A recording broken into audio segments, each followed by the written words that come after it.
సూర్యుడివి నా చంద్రుడివి నా దేవుడివి నువ్వే నా కన్నులకి నువ్వు వెన్నెలవి నా ఊపిరివి నువ్వే నువ్వే కదా నువ్వే కదా సితార నా కలకి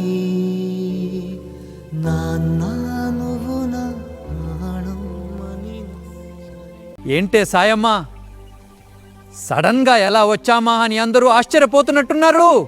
అవునండి, మన ప్రసాద్ గాడి పెళ్ళి అంట కదా, వాడు మనల్ని రమ్మన్నాడు. వాడు మనస్నిండా తలుచుకుంటే మనం రాకుండా ఎలా ఉంటాం చెప్పండి.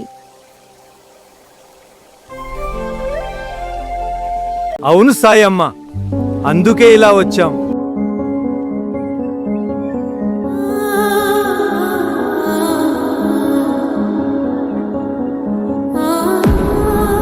అబ్బో, పెళ్లి సందడి మామూలుగా లేదుగా. అదిగో చూడు సాయమ్మ, అక్కడ మన ఫోటోలు వేశారు. అవునండి, మనం వాళ్ళ మధ్య లేకపోయినా మనల్ని ఇంతగా గుర్తుపెట్టుకున్నందుకు చాలా సంతోషంగా ఉంది.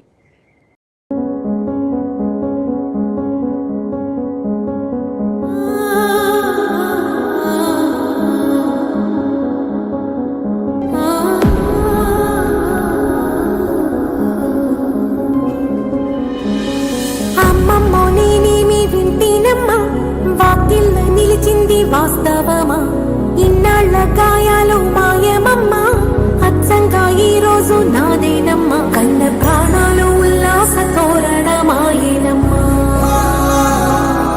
కంటి చెమ్మల్లోనూ నేను సంతోష ఛాయలమ్మా. పెద్దోడా లచ్చయ్య, బాగున్నారా? మీ ఆరోగ్యాలు బాగుండాలని కోరుకుంటున్నాను రా. తమ్ముళ్ళు మొండయ్య, బాలమల్లు, శంకరయ్య, ధర్మయ్య, బుచ్చోడు అందరూ బాగున్నారా? కోడళ్ళు, మనవళ్ళు, మనుమరాళ్ళు అందరూ బాగున్నారా? బాగా చదువుతున్నారా? మీరందరూ కలిసి మెలిసి ఉంటేనే నా మనసుకి శాంతి ఉంటుంది.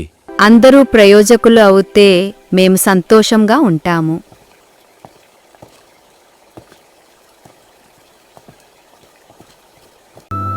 రాజేశ్వరి, తిరుపతి, అమరేందర్ మిమ్మల్ని వదిలి రావడం మాకు చాలా బాధాకరంగా ఉంది. ప్రసాద్ పెళ్లి అంటే ఎంతో సంతోషంగా ఉంది. ఈ తాతయ్య, నానమ్మ మరియు అన్నలు తిరుపతి, అమరేందర్, చిన్నమ్మ, రాజేశ్వరి ఆశీస్సులు ప్రసాద్కి ఎప్పుడు ఉంటాయి.